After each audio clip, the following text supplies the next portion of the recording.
Olá, somos acadêmicas em enfermagem, estamos cursando a disciplina de saúde da mulher e do neonato. O nosso grupo é formado por 6 alunas, Antônia, que sou eu, Amanda, Rafaela, Bruna, Patrícia e Viviane.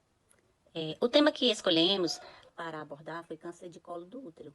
Sabemos que esse é um assunto muito sério e que é preciso ser mais falado, ser mais explicado, para que nós mulheres nos atentemos sobre esse fato de que o câncer do colo do útero é gravíssimo.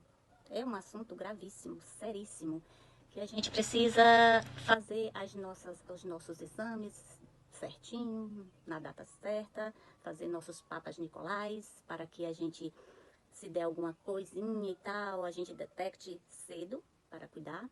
Enfim, é um assunto bem grave. Vamos começar? Então, a etiologia.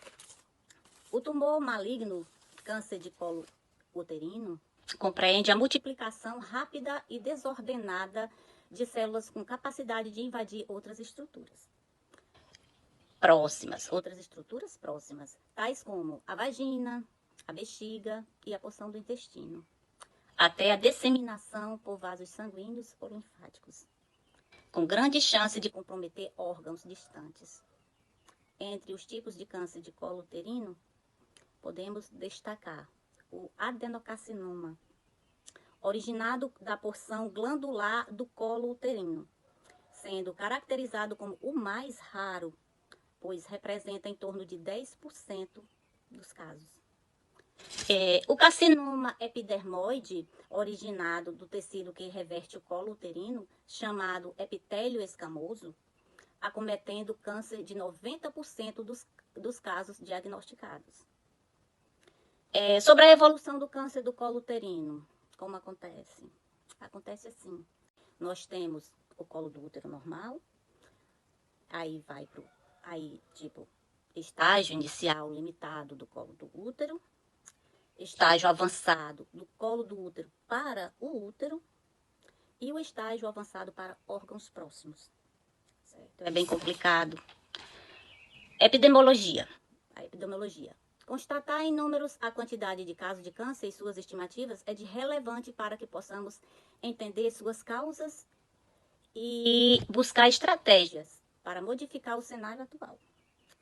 Os dados estimados para o Brasil no próximo triênio, de 2020 a 2022, são preocupantes e demonstram uma estimativa que para cada ano no triênio, novos 625 mil casos de câncer sejam notificados. Deste número, são previstos cerca de 16.590 novos casos de câncer de colo de útero, com um risco estimado de 15,43% dos casos a cada 100 mil mulheres, segundo o INCA 2019. O câncer de colo de útero é o quarto mais frequente e possui uma estimativa de 570 mil casos novos, equivalente a cerca de 3,2% de todos os carcinomas no mundo. No Brasil, o câncer do colo do útero está entre os 5 mais incidentes. Na região norte, apresenta-se como o primeiro lugar, ocupando a maior taxa de incidência e mortalidade do país por câncer em pessoas com útero. As regiões Nordeste e Centro-Oeste ocupam o segundo lugar de incidência. E o segundo e o terceiro lugar em mortalidade, respectivamente. As regiões Sul e Sudeste ocupam a quarta e quinta posição, respectivamente, em incidência e taxa de mortalidade, segundo o INCA 2021. Evidenciando assim que o câncer de colo de útero apresenta números e taxas bastante expressivas em nossa população, o que nos leva a ter uma maior atenção voltada a essa temática. Fatores de risco. Entre as variadas causas percussoras do desenvolvimento de neoplasia, destaque-se a infecção por papilomavírus humano, que a gente conhece como HPV, a qual promove mutações e genes causadores do câncer, assim como a co-infecção por outras doenças como o herpes simples, clamídia, gonorreia e a imunodepressão causada pelo vírus da imunodeficiência humana, o HIV. Associado a isso, também podemos destacar o início precoce da atividade sexual, múltiplos parceiros, tabagismo e prolongado uso de anticoncepcionais orais. Sinais e sintomas. É comum que o câncer de colo uterino se apresente de forma assintomática, ou seja, sem evidência de sintomas. E o rastreamento é a única maneira de saber da existência de uma lesão percussora. De modo geral, quando a doença está mais avançada, se mostra com sangramento irregular, dor ou sangramento após relações sexuais. Além disso, a secreção vaginal pode aumentar ao longo do tempo, passando de aquosa para escura, com odor ruim, muito associado ao tecido necroso do tumor e pequenos sangramentos entre as menstruações ou pós a menopausa. A ocorrência desses sintomas pode aumentar a frequência e a intensidade conforme o avanço da doença. Dores ou edema em membros inferiores, além de dificuldade, dor ou ardência ao urinar. E o sangramento retal. A depender das estruturas comprometidas com o processo de crescimento do tumor, dores lombares e no baixo ventre podem ser frequentes, como também o acometimento dos linfonodos. Em estágios finais, pode haver anemia severa associada a sangramentos, febre, infecções secundárias e surgimento de fístulas. Bem, com relação às medidas preventivas de câncer de colo de útero, a gente pode citar desde a diminuição do contágio pela doença, como também o diagnóstico precoce. Dentre essas medidas, podemos citar algumas, como a vacinação contra o vírus HPV, educação sexual nas comunidades e nas escolas, o uso de preservativos, ter hábitos de vida saudáveis, desde uma alimentação até a prática de atividades físicas, fazer os exames anualmente, o rastreamento precoce, e evitar o consumo de tabaco. De acordo com o Ministério da Saúde, o diagnóstico ele pode ser feito pelo rastreamento precoce, que consiste no exame citopatológico ou no exame Papa Nicolau. Esse exame ele vai ser destinado a mulheres na faixa etária de 25 a 64 anos que já tiveram atividade sexual. Pelas diretrizes nacionais, se recomenda realizar o exame anualmente. E os resultados desses exames são feitos de forma anual justamente para que se tenha uma diminuição das taxas de resultados falsos negativos. Caso o resultado venha a dar normal, a paciente irá realizar o mesmo a cada 3 anos. E a importância de se fazer o rastreamento precoce é justamente para se ter uma redução das taxas de incidência e mortalidade nessas pacientes que são acometidas pela doença de câncer de colo de útero. Em países onde a cobertura é superior a 50% e 70%, a gente consegue perceber uma redução dessas taxas, ou seja, em 50% de 100 mil habitantes, 3 mulheres serão acometidas pelo câncer. Já quando falamos em 70% de 100 mil habitantes, 2 mulheres serão acometidas pelo câncer. Então, essas taxas de incidência e mortalidade, elas mostram para a gente a importância e o significativo que é você realizar o rastreamento e diagnóstico precoce, visto que isso irá causar um impacto direto na vida dessas mulheres que são acometidas pela doença de câncer de colo de útero. Uma doença prevalente, muito recorrente no meio de nós mulheres, que precisa cada dia mais ser falado, a importância do cuidado das mulheres com relação a essa contaminação pelo HIV, contaminação com o vírus do HIV e a incidência dessa evolução para o câncer do colo do útero. E gostaria de falar mais assim, voltado para o estilo de vida. Então, o estilo de vida vai influenciar diretamente, não só nessa temática do câncer do colo do útero, mas sobre qualquer outro tipo de patologia. Nosso estilo de vida sempre vai ter uma grande influência para positivo ou para negativo. E eu estava estudando sobre essa temática, que a alimentação, a nossa nutrição, também é um fator que deve ser abordado, porque uma boa alimentação, uma atividade física associada, o não uso do tabagismo, esses elementos vão fazer com que nós mulheres tenhamos um sistema imunológico mais forte, mais saudável e que mesmo que com o contato com o HIV, não necessariamente a gente desenvolva o câncer do colo do útero, porque Tem pessoas que têm a contaminação pelo vírus, mas não necessariamente evolui para o câncer. Tem outros fatores, né? Agora, as chances são bem maiores quando alguém tem essa contaminação de desenvolver, mas não necessariamente vai desenvolver o câncer. Então, assim, a alimentação saudável, a nossa nutrição é muito importante. Para quê? Para que a gente fortaleça o nosso sistema imunológico contra essas doenças oportunistas, contra a evolução das células cancerígenas. Então, uma alimentação com vitamina A, C, E, vitaminas antioxidantes, alimentos antioxidantes, anti-inflamatórios, vai fortalecer esse sistema imunológico. Um exemplo das frutas, das verduras, uma alimentação rica em vitamina C, como laranja, cenoura, os alimentos alaranjados, que são ricos em vitaminas A, como o mamão, por exemplo. A vitamina E, que é extraído dos azeites.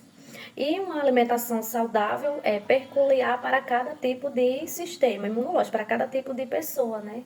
Porque a minha alimentação pode ser saudável ingerindo certos tipos de alimento que não vai ser saudável para você. Então, aí é um acompanhamento com o nutricionista e tentar sempre se alimentar bem, associar uma atividade física. Então, nós mulheres devemos nos cuidar para criar barreira contra essa disseminação de evolução para um câncer do colo do útero.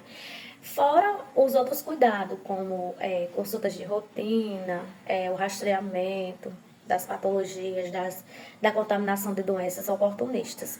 Então, o que eu queria enfatizar seria mais voltado para o estilo de vida, que possamos cada dia mais criar hábitos saudáveis, hábitos que vai nos blindar de ter um sistema imunológico fraco, debilitado, para que qualquer patologia que vir consiga entrar e progredir e evoluir para doenças ruins, doenças graves, né?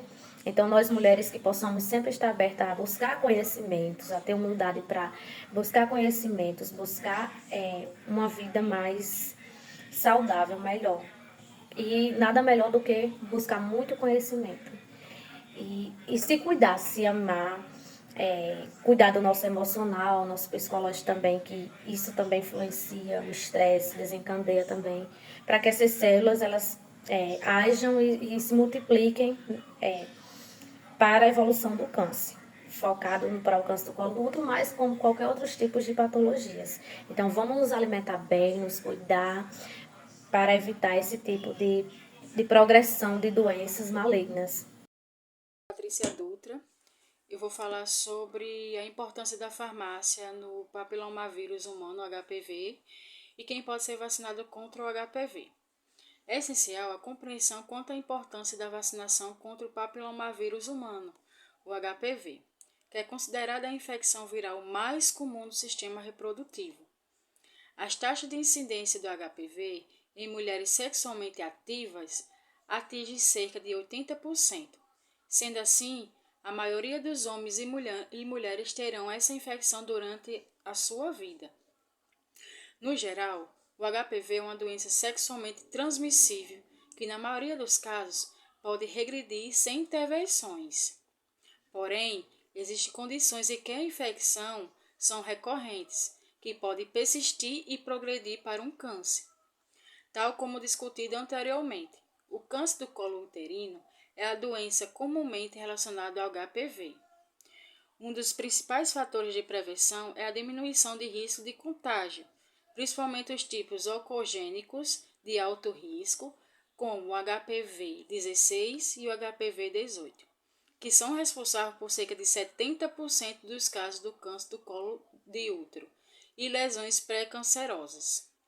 Uma forma segura e eficaz de reduzir esta exposição ao vírus é por meio da vacinação, que garante proteção contra os tipos 6 e 11, relacionado ao aparecimento de verrugas genitais, papilomas laríngeos e os tipos 16 e 18, associados ao câncer cervical.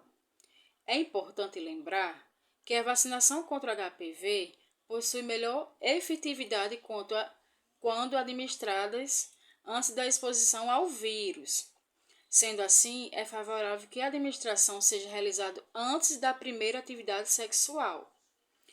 A vacina não tem como objetivo o tratamento do câncer ou infecção associada ao papilomavírus humano, e sim a prevenção de diminuição do contágio do HPV. Quem pode ser vacinado contra o HPV? A vacina contra o HPV está incluída no Plano Nacional de Imunizações, ou seja, pelo Sistema Unificado de Saúde, SUS. Pode ser vacinado gratuitamente meninas de 9 a 14 anos e meninos de 11 a 14 anos, no esquema de apenas 2 doses da vacina, com intervalo de 6 meses entre a primeira e a segunda aplicação. Em caso de pessoas com HIV, a faixa etária é mais ampla, de 9 a 26 anos, com esquema vacinal de 3 doses, com intervalo de 2 meses entre a primeira e a segunda dose, e 6 meses entre a segunda e a terceira dose. Grupo de outras faixas etárias pode buscar as vacinas em serviços privados, conforme indicação médica. A escolha do local e o porquê. A escolha do local foi o estado do Ceará e o motivo foi devido às altas taxas de câncer no estado, bem como na região do Vale do Jaguaribe, em especial na cidade de Limoeiro do Norte, onde os casos de câncer do colo do útero têm índice de mortalidade de 15,4 óbitos para cada 100 mil habitantes no ano de 2022. Qual a situação em relação à saúde da mulher e do neonato neste local? A boa notícia foi medida no primeiro quadrimestre de 2022, quando a cidade se destaca com 9,66 pontos no Previne Brasil. O programa de funcionamento do município registrou excelente desempenho, principalmente nos indicadores de percentual de gestantes em atendimento odontológico e percentual de crianças de 1 ano vacinadas contra interferia, tetano, coqueluche e etc. Com cerca de 60 mil habitantes, Limoeiro do Norte tem a cobertura de mais de 99% dos cidadãos na atenção primária à saúde, segundo os números atualizados pela coordenadora da cidade. Tem 58.807 pessoas cadastradas na atenção primária à saúde de 27.909 famílias, sendo 20.309 famílias atendidas. Parte dos moradores que residem em localidades mais distantes do centro são beneficiados pelo Projeto Saúde Diariamente, uma iniciativa da Direção do Municipal de Saúde, que envia profissionais para essas áreas que oferecem serviços de saúde humanizados. Qual foi o tema escolhido para a atividade educativa? Por que da escolha desse tema? Possui relativa desse tema para este local. O tema escolhido foi câncer do colo do útero, altas taxas de residência, mortalidade das mulheres acometidas pela doença devido ao grande número de casos, ficando atrás apenas do câncer de mama. Por isso, é de suma importância se ter o rastreamento e o diagnóstico precoce, trazendo impactos diretos na vida das pessoas que são cometidas pelo câncer do colo do útero.